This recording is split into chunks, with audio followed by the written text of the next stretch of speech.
Ready? Okay. If you could have a couple All right, hours. everybody. I think you can tell in the back here what kind of bonding went on Fulbright Hayes this summer. My name is Mike McCallum, and I'm the Dean of Financial Aid, UOPS, and Veterans Affairs, and I'm here just as kind of the moderator for the speakers today. I was the reason I'm the moderator, there's a couple of reasons. Number one, I was one of the group leaders of the Fulbright Hayes Group Projects Abroad this summer. I was the area expert, and I was the leader in the country during the 4 weeks that we were there. And also, I've had a long interest in international education. I got my PhD at USC in 2005 in international intercultural education, and I've developed a lot of linkages with Vietnam and the Vietnam community colleges. And we've kind of had an informal international education committee that's met a few times and is kind of looking for a charge. And the people on the committee are Chris Carter and Lori Potter, Debbie Whitaker, and a few others, Brian Dwan. And so far, all we've really done is gone to restaurants. But we're kind of looking for some, and we want to encourage international education activities, such as the ones that you're going to hear described here today. We're going to start out with Chris Carter, and he's going to describe his sabbatical in Chile in 2008. Thanks, Mike. Well, I'm going first because I'm really kind of the oddball in the group because I did not participate in the Vietnam program. So after me, everyone else will be. Oh yeah, we're good. Okay. So yeah, in 2008, I had a sabbatical, and I was gone for the calendar year of 2008 because that corresponds with the school year in South America. So I just wanted to talk a little bit about. Well, first of all, where I went. I was in La Serena, which is, move this chair a little bit, up in the northern part. So we have Santiago right here, maybe 300 miles or so to the north is La Serena. It's kind of I'm so sorry to ask you a question, but we've all been fascinated by the miners. Yeah. Where were they? They were, Where were you? well, okay, I'll use, Go the camera's over here. Okay, I'll stick on this one. The miners were, up Copiapó is where kind of the main city. So a bit, maybe another couple hours up the highway from where I was. So La Serena is the southern edge of the Atacama Desert. So it's kind of like Ensenada in terms of the landscape, and then as you head north, it's like it gets drier and drier and more and more arid. So the whole northern part of Chile is dedicated to mining. Mining is like in the cultural DNA of the north of Chile. So it was a huge deal, of course, not just locally, but especially in Chile, because of cultural and economic reasons. So that's where I was. And I taught at the University of La Serena, and this is just the old campus up on the hill, and that's a view looking down across the bay, down across the city of the campus. So that's where I went. What I did is I co-taught with a local faculty member, first of all, so they were my students. Basically, he taught the lecture part of the course, and then I taught the lab part of the course, so they had geography labs. So I would put together exercises using the computers, looking at maps, going to websites. This is all done in Spanish, 100% Spanish. My students don't speak English, only a couple words here and there. So it was all done in Spanish. So I would teach labs. So that was really neat, being able to interact one-on-one. In a lab, it's more than just standing up and talking. So I could go around person to person and talk with them, and it was a lot more personal. So that was one thing. And then secondly, in terms of LBCC and education here, developing online collaborative exercises the idea was to work with a faculty member afterwards. In reality, the faculty member I worked with was already elderly and retiring, so I kind of lost my contact after I came back in terms of implementing these. So that part didn't work out quite as I had expected. Sort of the how of how to do this, if anyone is interested in doing a sabbatical, an international sabbatical in the future. First of all, most importantly, you got to have local contacts. I had done my dissertation research down in the same city at the same university in 1999, 2000. So I had met this faculty member that I worked with and just got back in touch with him, and so we worked out things over a year or so previous to going down there. So you have to have that local contact. you have to visit the place you plan to go to or communicate via email, but that's essential really to implement that. Secondly, being familiar with the local area. You need to be aware of housing, how much will it cost, where will you live for the year, just the logistics of going away for an entire year, and school for the kids. If you have a family, it complicates things, 4 or 5 times more complicated than just one person by yourself. So luckily my wife is Chilean and actually her family's in this city as well, so that helped out. Although, with that said, with all our local experience, we arrived in January, which is their summer, and every apartment and house in the city was rented nightly. So all we could find was a bigger house than we wanted in a more expensive neighborhood that we wanted unfurnished. So we had to buy all our furniture. So that was a mistake. Yes? Sorry, Chris. Nightly, because they all work during the day? No, I mean they're vacation rentals. Any empty apartment or house that is furnished, people rent out at the daily rate for the summer for the tourists from Santiago and Argentina and other people. So that was a mistake we made, even being very familiar with the place. And then school for kids is just a picture of my daughter's class. So we put them in regular schools down there. But these are things you've got to think of if you're planning to go abroad for a year, and it can be complicated.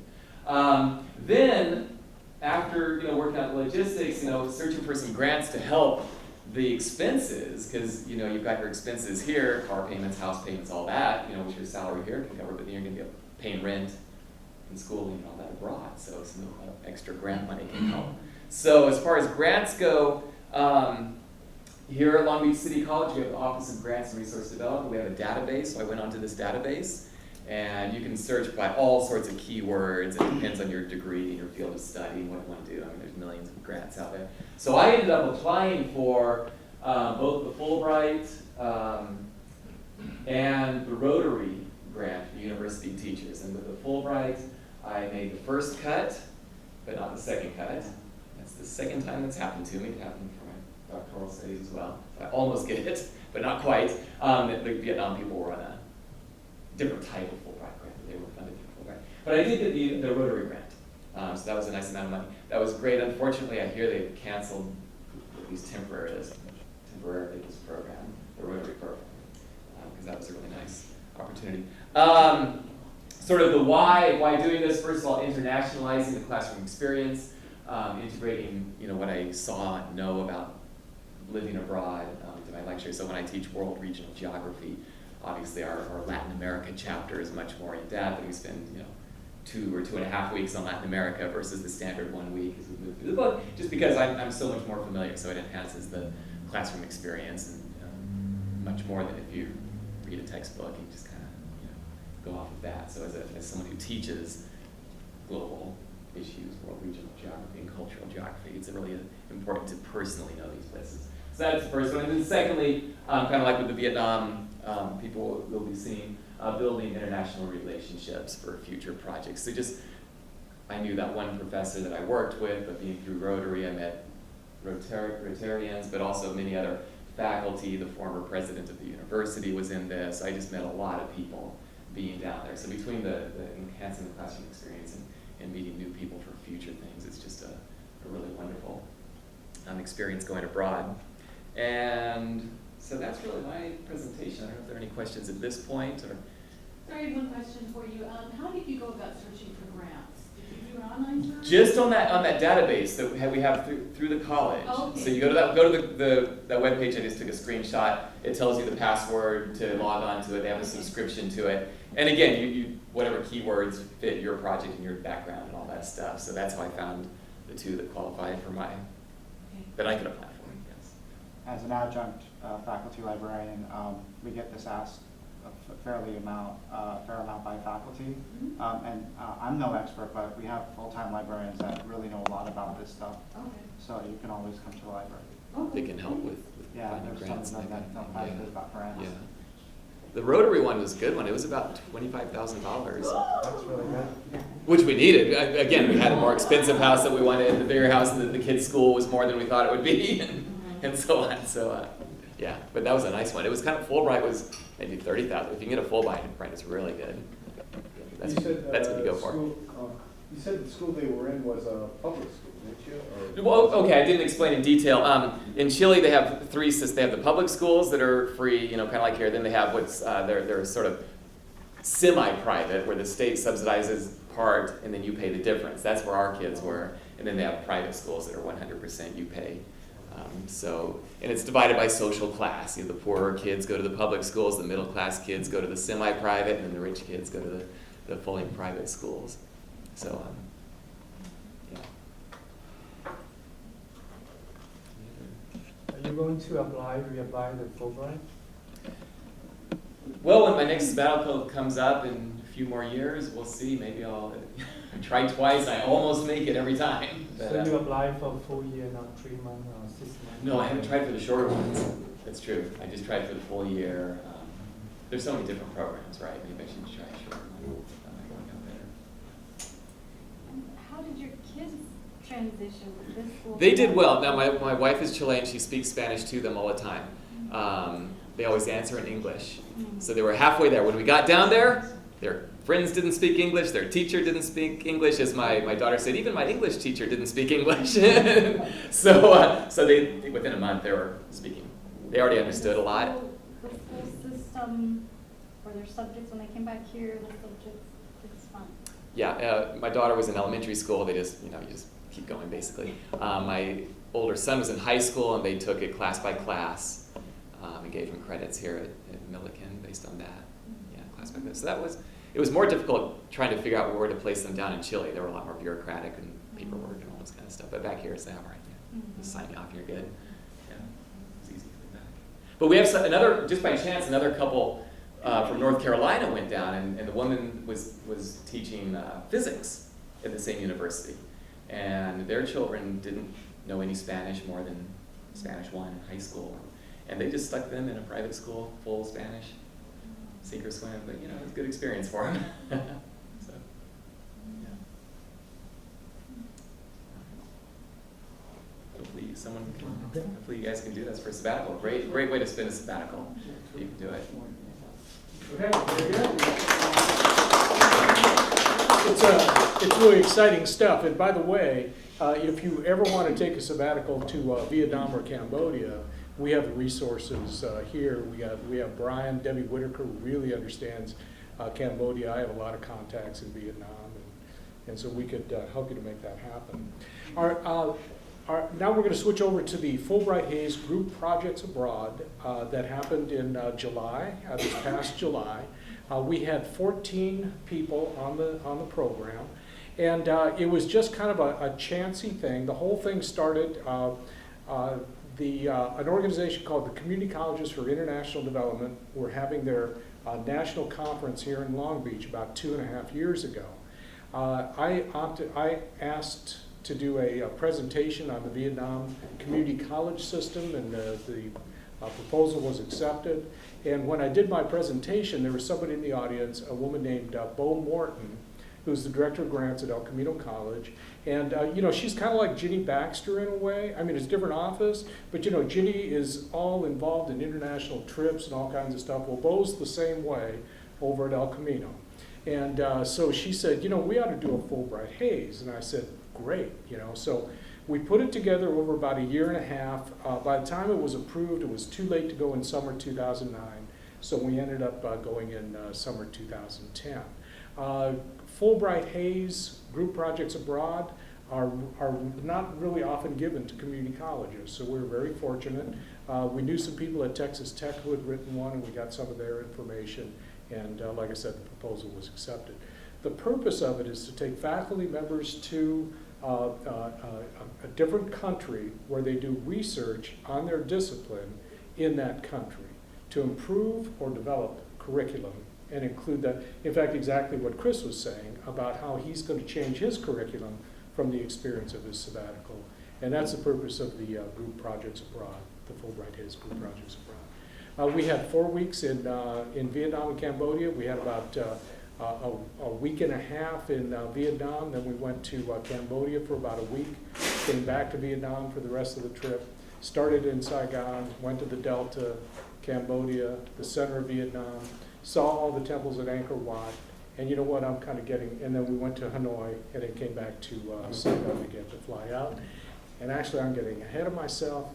Our next speaker is going to be Brian Dwan. Brian is a professor in the art photography department, and he's going to talk about his project and what he learned on the trip. Thank you, Mike.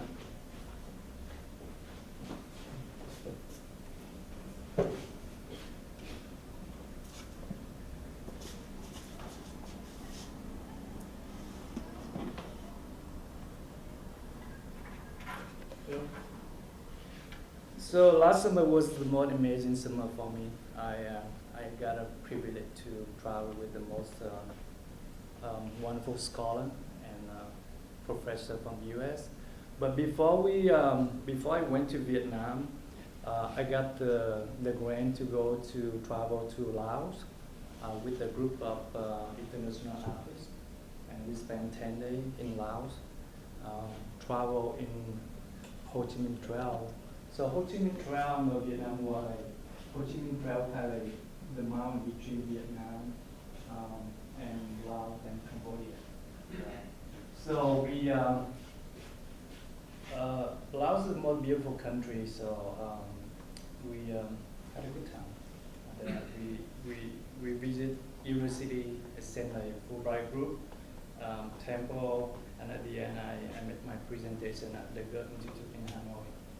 But back to the Fulbright, you can see that we got a very extensive trip. You can see that we start in here in Panama. We landed in Saigon on July 4, Independence Day. That's the group I was before. And then we go to Mekong Delta to spend like 40 days. And then we go from Mekong Delta, we take a boat to Phnom Penh. And we take another boat to Angkor Wat. And go back to Hue here. And from Hue we go to Da Nang. To Hoi An and then Da Nang. And here in Da Nang, it's kind of my hometown. As a photographer, professor, this trip I want to do a research on my own cultures and bring back to, I don't know, as many of you know that we have about 3 million Vietnamese living outside Vietnam. And Orange County is the biggest Vietnamese community in the world, living outside Vietnam. And the generation like me, 1.5 or the second generation, we still reconnect to our homeland of the Vietnam conflict. So this trip as professional, I want to go back to do research and interview people about the conflict and what's going on. So by the time I was in Da Nang, I took the trip to the DMZ. You can see here, this is a small bridge that divides the country of Vietnam to two parts, North and South Vietnam. We went there, I left the hotel 5 in the morning, and here's the boat pictures. 1966, when they exchanged prisoners. The DMZ map during Vietnam was that this right in the 17th parallel that divided the country. So I'm from South Vietnam. Most of the people of this trip I invited and interviewed them. They were from North Vietnam. So, and my trip was interview the people, do a research, and also as photographer, I did a couple of photos for my project, which I want to show in Caiaphas Gallery in Boston, December 3rd, if you happen in Boston. So here are a couple of photos that I took in Vietnam. In front of you is I shoot mostly young people, and this is the historical location. This is the location that used to be the presidential palace in Saigon. And you can see April 30, 1975, the Viet Cong crashed that gate to end the Vietnam War. And the second one that I want to show is in Hanoi, another young couple in front of the mausoleum. And that's where Ho Chi Minh buried. And also that's where he standing there to declare the independence of Vietnam in 1945. So the reason I want to do that, I want to everything on the back of the past. Our generation, we move on, and we try to move on. My parents' generation, they couldn't. So my generation got like the bridge between my brother, the second generation and the first generation here. And the 17th parallel, which is somehow, it's like scar that divides us forever. Even now, the country united, but we still separate. So you can see, and from the outside perspective, you don't see it, but within the Vietnamese community, we know it's so strong. I don't know, you read the LA Times a couple of weeks ago, they feature my story and the conflict between me and my father. So this trip, like the main thing that I want to do is to interview the people and why we still divided. And I kind of selected several people, and this is one of them. Duke is a Viet Kieu. He lived in the U.S. and he decided to come back to Vietnam and live there.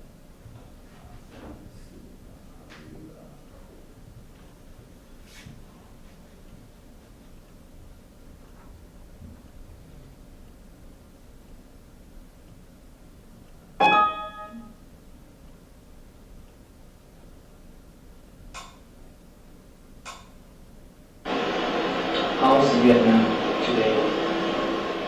You know, talk to the people. I mean, the Vietnamese. How's life in Vietnam now? Or? I think for the majority of the people, life has improved a lot. In many ways, compared to the years when I first came here, where it was just the coming out of a couple of years after the new policy of renovation. Now, with globalization, with urbanization, there are a number of other issues that people are having to deal with. In those early days, in the late 80s, early 90s, people didn't. So I'm going to have a website so you can look at the website later, but I just run through a couple the people in Colombia. It's another privilege to meet like Steve, Mike, the people who fought in Vietnam. And, Okay, Steve, what do you feel now? You know, it's so many emotions wrapped up into one after so long, and just knowing that after all these years, I could have jumped off a helicopter, went in country, and at the same time left to go back to the world after all that time. And it's extremely emotional because a lot of the men that I arrived in country with never came back. Most, I could have been one of them. The gentleman we met today could have been one of the people that was responsible for the loss, but yet he was doing his. And this is where Steve former bears who are very close to my hometown, so that we took the trip together. And he's in front of the gate, and Barry is photo. He was 19 years old, more. Right around the LZ, the landing zone. And in that morning, we met the guy from another side, the NBA, the Vietcong, and they become friends.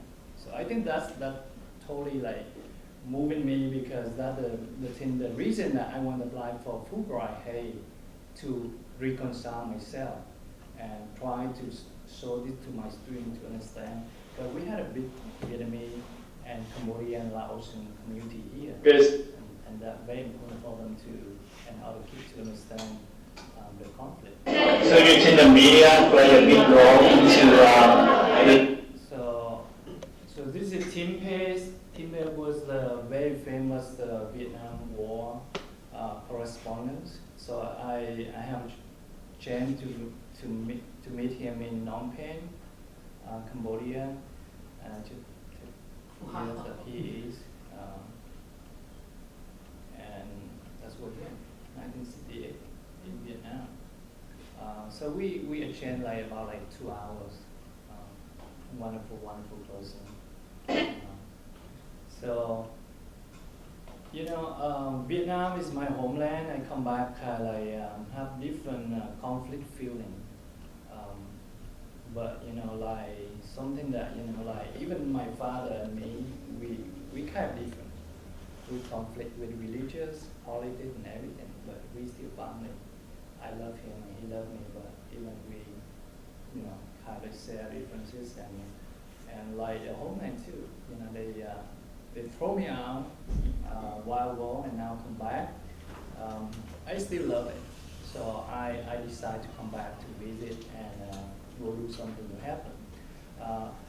As an artist, there's several programs in Vietnam you can apply. So one of them is very wonderful. Is the art recently program in Hue, central Vietnam, not far away from the DMZ.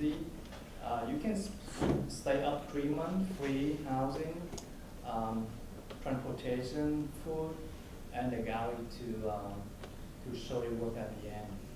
So this is one of a very good program that you can apply. That's it. I have a question for any of the three speakers. When a person gets one of these grants, is there a recommendation or a requirement, given that they're giving you thousands of dollars, that a person publish something? Yeah, we different, like Fulbright, they pay for the expense that you for traveling, food and hotel. Right, but do you But before have that, to I publish get a something? California grant, California story, that helped me to publish my book with $25,000. And Chris, did you have to publish something because they gave you $25,000? With the Rotary grant, no. The requirement with Rotary grant is to do presentations at Rotary clubs afterwards. Okay. Yeah. Does Ajahn faculty qualify for this kind of grant? I'm not sure about the Rotary, but I think the California story, yeah, everyone can apply. But they're not going to check for individual. You have to apply under school or club. I'm running photo club that I'm qualified to apply for the organizations. But I will apply under like Vietnamese Art Center for $25,000 to travel to Southeast Asia to document the life of the Vietnamese refugees. I think also, I think there were at least 2 separate occasions where we had to do what was it? Yeah, go ahead. Go ahead. Explain it. About the funds, the stipend that we received. Yeah, the funds were very, very carefully managed by the grants office at El Camino. And we had 4 faculty from Long Beach City College. We had 9 from El Camino, and including 1 from Compton, and we had 1 from Bakersfield. We were given an advance to spend in country. All of the expenses in country were paid for. Our responsibility when we come back is to write a comprehensive report of how we're going to use the research that we did there in our classrooms. That report is due by the end of January, and it has to include, the development of a new course, materials that are to be used in an existing course, things like that. Steve Caballero's blog is going to be part of his final report as an example, and we put that out in the loop. I think when we were still there, or maybe just when we came back. And so, but you might check out Food Dude 49 at some point in time. And yeah, it's quite a comprehensive blog. So, yeah, but we do have those responsibilities. Yeah. Thank you. Nora, you want to go? Oh, go ahead. Do you want me to go? Yeah, why don't you go? My wife is Vietnamese. I'll be with you half a second. My wife is Vietnamese. And the first time I went back to Vietnam, which was on a sabbatical in 1996, when I came home, I was going, now I understand. That's why our house looks the way it does. That's why she does things this way. And the purpose of this, and you can really get a feel about that from Brian, and Chris alluded to that as well, it really helps you understand the students, the students that we have. Now, it maybe doesn't help you to understand the ones that came from, I don't know, pick a place, Brooklyn or something. That's almost a foreign country, right? But it does help You know, and we bring that experience back, we can share it with other faculty and things like that. So next up we have Lori Potter, ESL. She had a marvelous time over there, marvelous. Yeah. Can't wait to go back. Oh, yeah. It was amazing, and for me, because I teach in the ESL program, it had a huge impact on my students, because so many of my students come from Vietnam and Cambodia. We have a huge Asian population at this school, and of course, you know, closer to PCC, there's a large Cambodian, population. So I don't know what happened. So It says one thing here. Yeah, I was reading off this one. I think we were with the computer. Okay. Oh, thanks. So I'm taking it, and so this is from the City College website. If you look at our student population, more than half of the students at City College are first generation or second generation and speak a second language, either Hispanic, Latino, or Asian and Pacific Islander. And so integrating international content, linguistics, I think will really connect to our student population. And I'm just going to talk about different ways you can do that. Purpose of having a multicultural or acknowledging a multicultural classroom is because research shows that an adult's commitment to formal learning of a second language, or in other cases, and I know not everybody here teaches language, but other content, is rooted in his or her identity. Adult learners come into an ESL class with their identities firmly rooted in their native cultures, especially if they come here as adults. They're already well-formed individuals. So incorporating elements of their cultural heritage thus signals respect for their backgrounds and validates their identities. And it makes them feel more comfortable. And says, hey, your experience, your life experience, who you are, where you come from is important, and it's valid, and it's meaningful, and it's interesting. And we like it. And all of a sudden, you see people sitting up a little taller in their chairs, and they're engaged, and they want to share. So different kinds of assignments that you can choose: literature or reading from diverse sources, not just, a lot of our textbooks are just very American-centered, and for a reason. But you can also choose selections from, diverse, different countries. Incorporating narratives, memoirs, oral histories, comparing and contrasting history and cultures, and looking at causes and effects of historical events, both on our country and in other societies. So these are the kinds of assignments that you can incorporate multicultural, multilingual types of information. Essays, discussions, summaries, documented, research essays. One of our Fulbright teachers on this program was talking about how to do documented research, real intense research, and was going to have that kind of module in her class. Another one of our teachers was looking at oral histories. Another one of our English literature professors on this trip was looking at a more intense literature survey of Vietnamese and Cambodian literature, and then incorporating that into our classrooms here. So these are all the kinds of things that you could do if you wanted to incorporate multinational and multicultural types of materials. So we did a review of literature and fiction, and a lot of these essays, stories, novels, and poems can be and could be incorporated into classes that include a literature or reading component. Why not use a Vietnamese story or poem or something from a Vietnamese writer in the classroom? Why not? And so one example, and this is a classic piece of Vietnamese literature, is The Tale of Q. And it's an epic poem in Vietnamese written by Nguyen Du, did I pronounce that right? And it's widely regarded as the most significant work of Vietnamese literature. The original title in Vietnamese, and I can't pronounce that, but it's better known as Tren Q, or The Story or The Tale of Q. And so this is a very important work. And so just to give you a sample of what you could use, and you could perhaps download and look at parts of it, maybe not the whole thing, but even sections of it, and compare it with something from the same time period in Western literature. And it's really beautifully written, and I just put a little sample here for you. Within the span of 100 years of human existence, what a bitter struggle is waged between genius and destiny. How many harrowing events have occurred while mulberries cover the conquered sea? Rich in beauty, unlucky in life, strange indeed, but little wonder, since casting hatred upon rosy cheeks is a habit of the blue sky.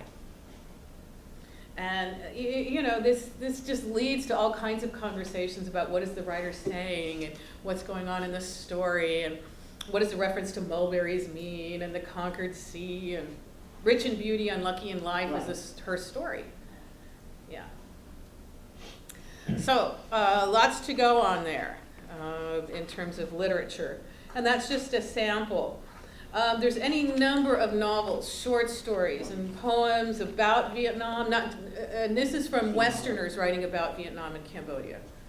And a lot of movies, I mean, Platoon, Apocalypse Now, Indochine, The Killing Fields. I mean, it just goes on and on and on. Our perspective about that part of the world is another resource. And The Quiet American is probably, and I think in Vietnam, when you go to Saigon, you can really vividly see those images from the book. And the novel, that particular novel, is set during the first Indochina War, also called the French Indochina War. And it talks about Saigon and Haiphong and Hanoi, and it mentions and involves real people, real events that were going on, and it incorporates reality, the Hotel Continental and so forth. The Viet Minh were the first group who wanted to get the French out of Vietnam. Trinh Minh Tay was the general who was leading that independence movement. And also Cao Dai was and it was part of the visit we went on. We visited the Cao Dai main religious center. So all of these things are talked about in the novel. And and here's a little sample that you can talk about in terms of our history and the history of Vietnam. The hurt is in the act of possession. We are too small in mind and body to possess another person without pride or to be possessed without humiliation. Unfortunately, the innocent are always involved in any conflict, always, everywhere. There is some voice crying from a tower. And this is really about that conflict and the emergence of America in Vietnam. And that's what The Quiet American was about. So we have also memoirs. These are the sort of nonfiction. So you have fiction, and then you have the nonfiction. John McCain's is perhaps the most well-known of the Americans, but there's so many others. And Hang Norris, The Killing Fields, both the book and the film about Cambodia, perhaps are the two most well-known memoirs, but there's so many others. And in this case, one of the assignments that you can use to incorporate this is to actually ask students to write about their stories and their countries and their cultures. And because I have a student who was from Vietnam, she wrote about it. The journey, it was called The Terrible Long Journey. And this is her story of what happened to her uncle. The journey of my uncle to a communist camp after 1975 was terrible. My uncle was a famous colonel in the South Vietnamese government because he got a lot of USA medals from the USA during the Vietnam War. Now, again, this is a first draft and it's a student paper, but therefore, after the end of the war in 1975, the communist government won and forced my uncle to go to a camp in the northern part of my country without a trial. He had to take a train going across my country for many days. Furthermore, the northern soldiers covered his eyes and put handcuffs on him. Moreover, along his journey, people who believed in communists yelled and threw stones and dirty things at him. And besides, the soldiers let him be thirsty and hungry. Consequently, he was very exhausted when he arrived at the camp. And even though the communist soldiers did everything terrible to make my uncle lose his defense against communists in his mind and his physical body, he still sang songs or recited poems against communism. No doubt they should have covered his mouth too if they wanted to completely defeat him by force. In conclusion, it was a terrible experience from communists which my uncle had gotten that he never forgot. And he's one of those, he's alive and he's here today and he lives in Garden Grove. And if we had the time and it was the kind of class, I would have asked her to bring him in and see if we could have a class discussion if he was willing to talk about those memories and his time in what they called the re-education camp, and what happened. You know, for those who were there when Saigon fell and who were captured from the Vietnamese side, you know, we have our own side of the war, but they certainly have theirs. And that kind of first-person narrative,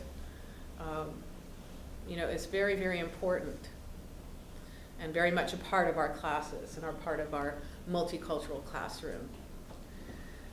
The other thing you can do also is compare history and culture of countries, including the US and any of these countries. And one of the resources that I've used is BBC. They have very nice links and hooks to the fall of Saigon. And you know, this serves as a nice thing that students can look up these links, and they're free, they don't cost anything, and you can go through them in class and read about it and look at these photos. This is the April 30th, 1975, evacuating the embassy for the last time. And the North Vietnamese marching into Saigon, and this is the last helicopter leaving. And these images can be quite powerful, and a lot of our younger students, you know, don't know what happened. And this is, like Brian's photo, this is sort of another perspective of the tanks going through the gates. And the soldiers celebrating and setting American Jeeps on fire, and abandoned uniforms, because of course the South Vietnamese soldiers who were left didn't want to be caught in uniform. So all these images, you know, these are, and they have videos too, and these are pictures from those final hours in April 1975. And there's another link, there's a couple other links I'll just go through briefly, about the war. A napalm attack, again, another shot of the helicopter leaving the embassy, you know, soldiers in the war, maps, things, and the articles that go with them, and the readings, and talking about the refugees, and how so many of our Vietnamese and Cambodian immigrants got out, and how they came here, and the saga of, and the tragic story really of all the boat people, and how they came here. And this little kid being lowered into a boat to get out. These are,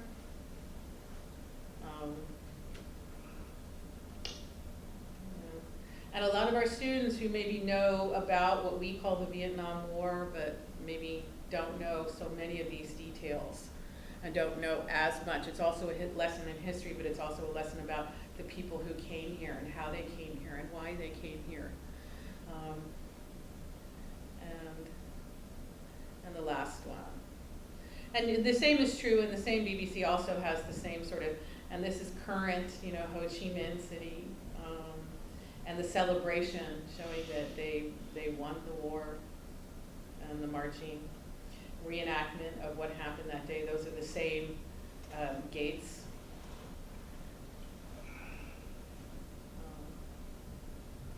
And the new flag and the new soldiers, and what this means, you know, and leads to a lot of interesting critical discussion and a lot of different points of view.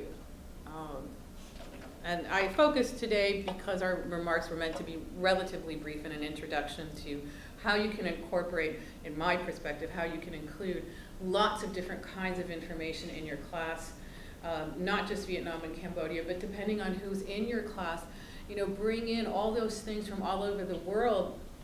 We are so lucky to have the internet now that we can add all kinds of interesting information. We have a diverse, vibrant student population. And by acknowledging and incorporating this diversity, we can strengthen our ties to our community, our students, and our own history. So, any questions? Yeah.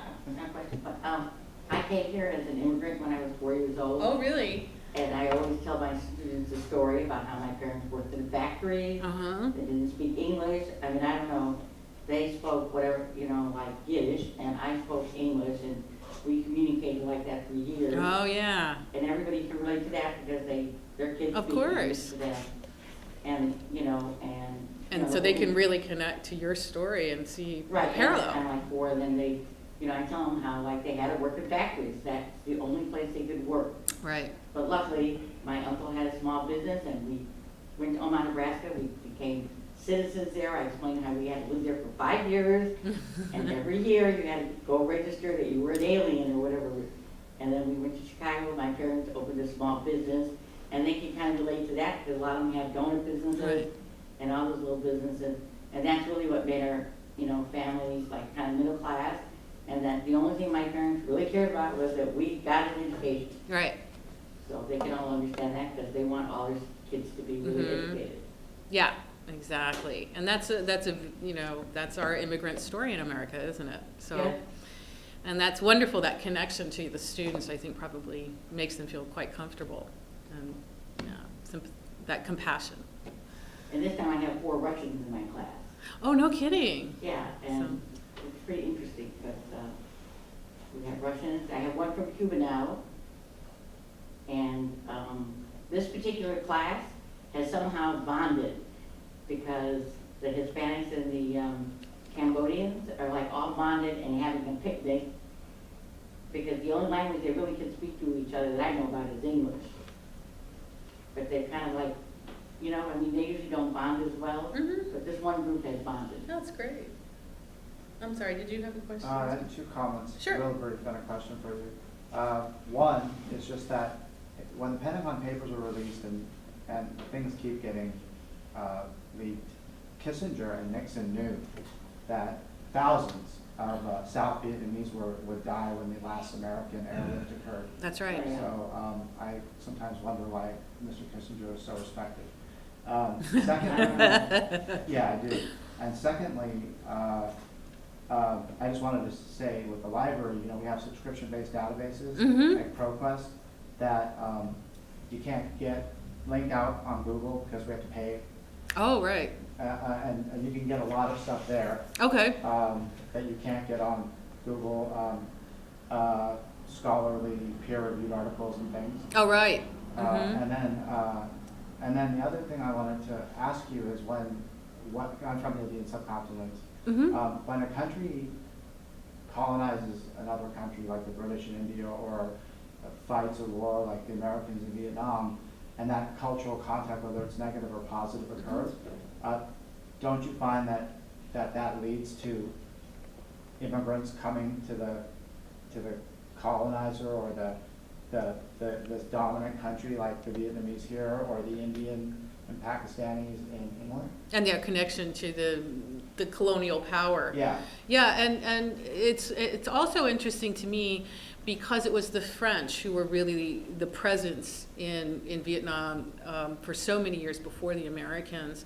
And yet it seems the strongest connection for the Vietnamese is to the United States as opposed to the French. And I guess that's because of the war, and perhaps our obligation to the to sort of perhaps resolve, and as you said, leaving South Vietnam and leaving all those people there, I think there is a sense of responsibility, perhaps. And yeah, that's very, very true. And certainly the Algerians going to France, and yeah, that's very true. Although that's not a subject that I did a whole lot of research on, but one of the things that I found most interesting as I was traveling through Vietnam was that the bread was still, still strangely, and the architecture. We did have people who were on the trip who were looking at art and architecture and things like that, but still, very, very strong, influence there. You're absolutely right. Anybody else with a question? So, thank you all very much. Okay, very good. Now, we should have one more presenter, Debbie Whitaker, from the philosophy department. She had surgery on her hand, and she says she's still in a lot of pain, and she wasn't able to make it. And her project was to look at Vietnam, Cambodia through the lens of just war theory, and also to do some research on Buddhism and the religions over there for her non-Western philosophy class. And you can imagine the time she had over there. What a great place to do some research. And next we have Steve. Last but not least, Steve Caballero, Chef Steve. had the bestest time when we were in Vietnam. I got paid to eat. That's right.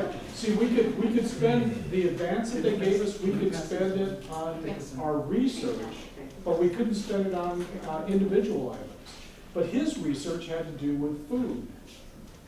You know, we were very envious. Food and drink. You know, this whole experience for me was kind of a double-edged sword. After Mike and I served about almost the same time during the war, toward the end, I have a new brother, Brian, and I thank you, and I still thank you for the experience of actually getting me back to the base that I served at when I was there. And now I think that I can say I have closure now after that experience. It was a great experience from the standpoint that just before the trip, when I realized I was actually going to be able to participate, I did some research in Little Saigon in the cuisine, and didn't really realize. Let me back up a little bit. For the last 5 years, I've had the chapter in an Asian cuisine. So consequently, I teach the cuisine of Japan, Korea, Thailand, and now Vietnam and Cambodia. So it's one thing to actually do the research and teach the cuisine of different countries from the internet, eating at the restaurants, maybe visiting the communities that are in our geographic area. But now to actually go to the country and actually first person the cuisine, knowing the difference between the food of Hanoi versus the food of Saigon, and the ingredients and the history and the culture of the food itself, was an eye-opener for me. And as we all do, we all have Cambodian, Vietnamese, Thai students in our classrooms. And being a chef, teaching the cuisine of the different countries, it's really been an eye-opener now, to the point that I do a lot of my shopping in Little Saigon, Cambodia, the Korean supermarkets. One of my really good friends is a professor in the Cambodian, Vietnamese cuisine, as well as Malaysian cuisine. And his name is Robert Donhai. I have some photographs. You know, when I was told we were going to be here, I was told I only had 10 minutes to put my presentation together. So what I ended up doing is putting together kind of a montage of photographs of the trip, with some video involved also. So one of the things when we were out, we ran into another group, another Fulbright group from Boston, I think it was, from back east. One night we met at a place called Friends Restaurant, which is an NGO, where they train youth in the cuisine of their country, and that was right outside of north of Phnom Penh, when we were in Phnom Penh itself. And Mike and I were all sitting there talking with our colleagues, and I kind of looked over, and somebody brought over a plate, an appetizer plate, deep fried tarantulas. And I don't know if you've seen the Food Network with Andrew Zimmern or Tony Bourdain. It's a place called Skuon, which is just north of Phnom Penh, that we rode through, and there was they call it Spiderville, where one of the delicacies in that geographic area is deep fried tarantula, which I was fortunate enough to have the opportunity to learn how to prepare while we were there. So I tried it, Mike tried it, I think we went around. Lori, you weren't with us that night. No, when we tried the tarantulas. But yeah, let me go through this, and like I said, unfortunately, I thought I had more time.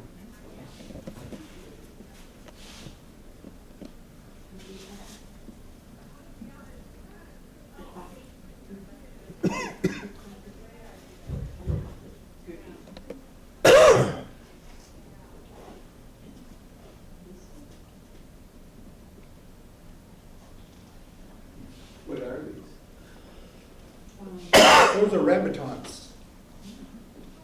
Rambutons. And the others are Logan's or Tiger's Eye. And you open them up. Okay, this is when I was doing the research before, Chef Don Hai was taking us through the different, we did a Vietnam, Saigon crawl at different restaurants and supermarkets where we talked about and learned about the different ingredients. These are a couple of the restaurants we ate at when we were there, when we were in Saigon. This is a typical street vendor or street market. I teach a Serve Safe class through my program, and you gotta remember that. You know that those are, right?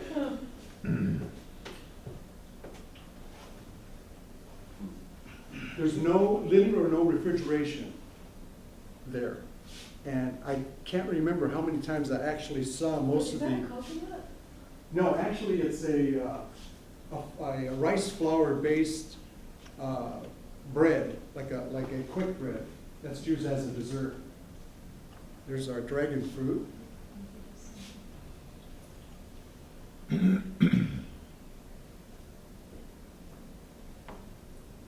Here they produce a wine that's made, a liquor actually, it's made out of honey.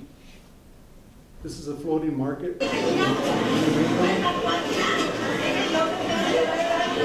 One of the markets in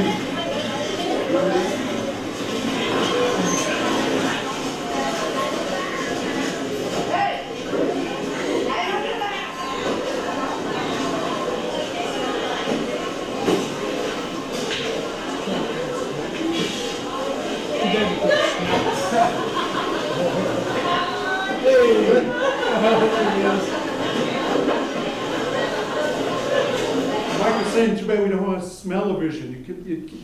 The aromas in these markets.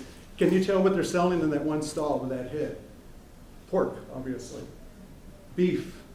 No refrigeration. This food sits out here all day until the evening when they break it down. They put it in. This is going to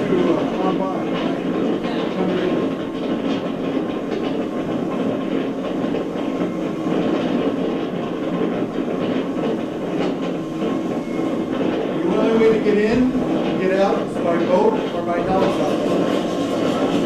We all kept thinking, please don't break down.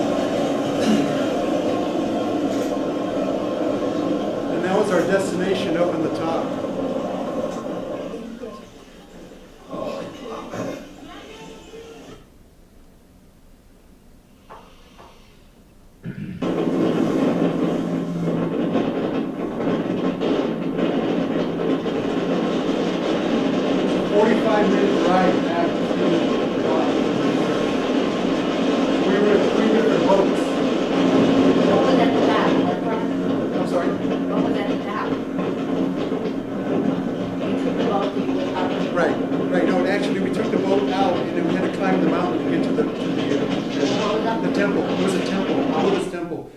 Bombed in 1970. This is a local fish market. You point it out, she picks it up, pops it on the head, cuts its head off, puts it in the bag, and you're on your way. There was a cooking class that I took in Phnom Penh with a couple of my colleagues. And that's the market that we actually bought all our product before we did the cooking class. We made curry from scratch. We prepared a dish called, what was it?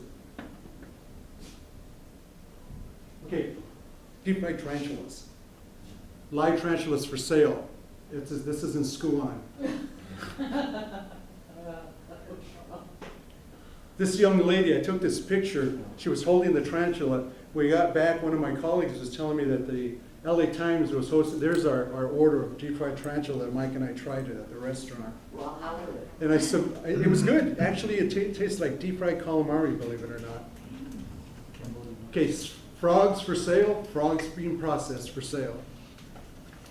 This is a restaurant that Brian and one of his friends and I, we went to where the tanks are full of live fish, and they pull them out, prepare them, and then you sit down and you eat right in front of the beach. This is when we got to Hanoi. And this is a chef that I met, the executive chef I met in the hotel in Hanoi. was teaching me how to process chicken. And when we go to the supermarket now, we purchase it, leg portions, breast portions, thigh portions, taking the entire animal and fabricate it out here. I was supposed to have dinner with them that night in the hotel, but they had a request for a party the following morning.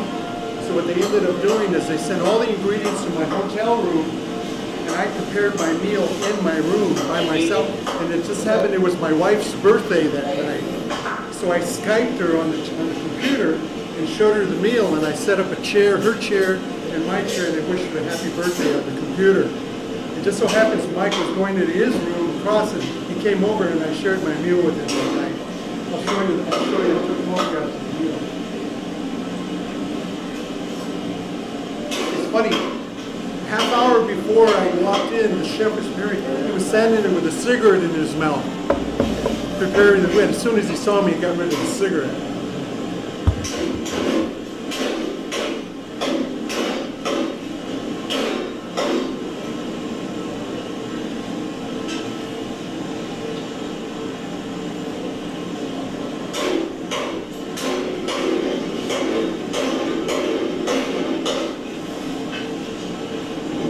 Those are two separate orders of chicken.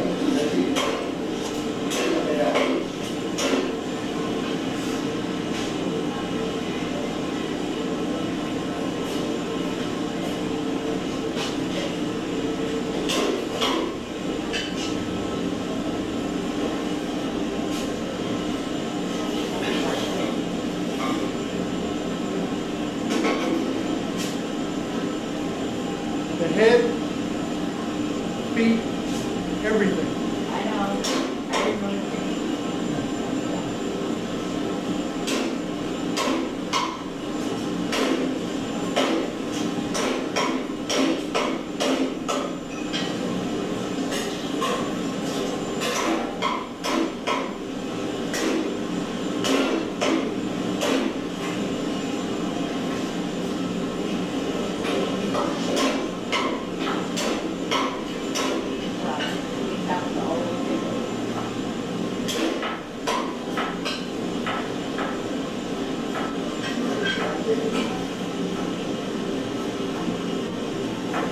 So I went to Vietnam and Richard, and I think they were part of the big back there with the head. Right. That's the meal that I cooked for myself in my hotel room that night. This is when we went to Halong Bay. We stayed on a junk for 2 days in Halong Bay, and that's what you just had right now, the rambutan's. That was our first meal, 9 courses for lunch. And that was our gala dinner in the evening. Remember that? There you go. The food was phenomenal. It was just something. I took a cooking class at the Rex in Saigon, which was the main hotel where most of the reporters and dignitaries stayed during the war. She was the executive chef. I did this when I got home. The week after I got back, I cooked this meal that I learned in Hanoi for my family. And this is silky chicken. My son is my student, he's my guinea pig, where I teach him, and then when I work with my son and my family, then I bring it to the classroom. This is the day we did the silky chicken in class.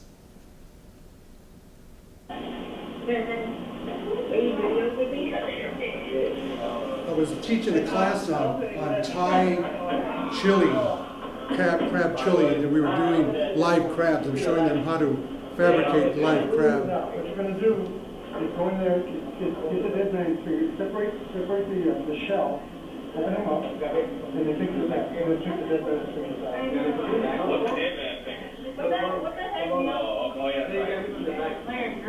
Okay, go ahead.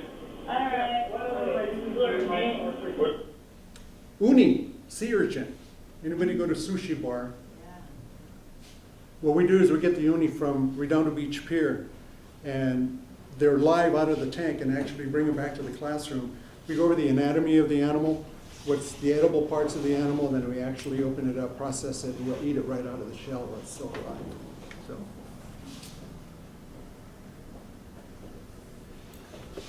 That's it. Yeah. Yes. Okay, if I ever have a date, if someone would actually go out with me, my personality. Yeah. Any favorite restaurants? You know what's surprising? I don't eat at restaurants. No. I very rarely, if ever, eat at a restaurant, unless I'm doing Yeah. some research on a specific cuisine Yeah. or a culture. I will go, and that's what I try to get my students to do when we start working on Asian cuisine, whichever it is, which Thai. I recommend that before we actually cover the chapter out of the textbook, if there's a specific cuisine that they enjoy, go to one of the restaurants, speak with the chef. If possible, go in uniform. If they know you're a culinarian or you're studying to become a chef, they will take more interest in helping you, because what they want to promote their food, which I've done in the past. Now, when a couple of times after the return of our trip, I go to Little Saigon now, and that's where I get the ramatans. They're always in my refrigerator now. The dragon fruit, I buy What do you that. do with these things on the You inside? throw them away. Oh, really? Right, those are the tiger's eyes. That's why they call it tiger's eye. I can't believe they don't do something. Or dragon's eye. Right. But now, I have those in my Yeah. refrigerator all the time. I bring them to class. I'll buy them, by the case. No, my dad is a nuts and berries guy. Where can I get those? Which ones? This thing. The ramatans? The ramatans, actually, I'm going to give you my business card. Okay. And I can give you the site of 3 different supermarkets that I go where I shop on a regular basis now in Little Saigon. Okay. One is on Westminster and Bolsa, but I'll give you the address. Okay, yeah, I live in Huntington Beach, so not far from it. Great. Yeah. Banh mi, ton of places for banh mi. I didn't realize before we went on the trip on pho, the difference between pho. Everyone know what pho is? Yeah. Okay, pho is it's a soup. PHO. Right, PHO, right? The difference between pho in the north, pho in the south, completely different because of the ingredients, geographic locations, being on the coastline as opposed to the mountain area. It's just really incredible. So. Okay, that's it. Oh, there's no place you go on to get this stuff? I've not found the Cambodian community. They're more likely to have the longons as opposed to in the Vietnamese communities. They're very, very popular. So, not around here. I haven't found one yet. Okay. Yeah, Brian. Yeah, I'd like to thank you for doing a trip. I learned a lot from my skill about cooking too. Since I get married, I've been cooked for like 10 years. And now I cook almost every day. Yeah, good. Call him YouTube, and my children say pretty good. Good. Better than the restaurant. So we now go now for restaurant. We can get that out. Do you have a question? Would you recommend a restaurant up here? We ate there that one day, and Mike's wife is Vietnamese, and she wasn't real happy with the food. Oh, okay. Vietnamese are so particular about their food, and I go over there and eat all the time, and I think it tastes just fine, But Brian, and if I take my wife, they go, it's all right, Yeah. But their tastes are more demanding Yeah. than mine. Oh, okay. After our return, I had one student who's Vietnamese, and we were talking about pho and the preparation, because normally pho, when it's done correctly, takes 2 days to prepare. The broth is the foundation of the entire dish. So he said, "Chef, I'm going to take you over to Little Saigon, and I'm going to turn you on to this little restaurant. It's a little hole-in-the-wall place called Pho 79 on Hazard Street." Walked into that place, and it is just, the best I've ever tried. You have to get the special, and it has the tendons, and it's got pork, it's got beef, and it's just wonderful. It's called Pho 79 on Hazard Street in Westminster. How do you spell pho? PHO. Okay. Yeah. Awesome. Pho. It's pronounced pho. Yeah. I live like less than 10 miles. If you can find that place, I strongly guarantee that you try it. It's Okay. just wonderful food. All right. Any other questions? Okay, my blog address, I don't have it up here. if you want to write this down, Food Dude, one word, FOOD, UDE, FOODUDE 49 dot blogspot, BLOGSPOT.com. SPOT? SPOT, yes, Blogspot. It's a work in progress. It's a foundation for my trip, but I think if you read it, you get a better understanding of how we did and my interpretation of the trip itself. Oh, okay, good. Yeah. One D or two Ds? FOODUDE. FOOD, one D.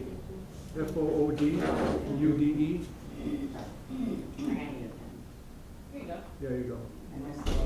Yeah.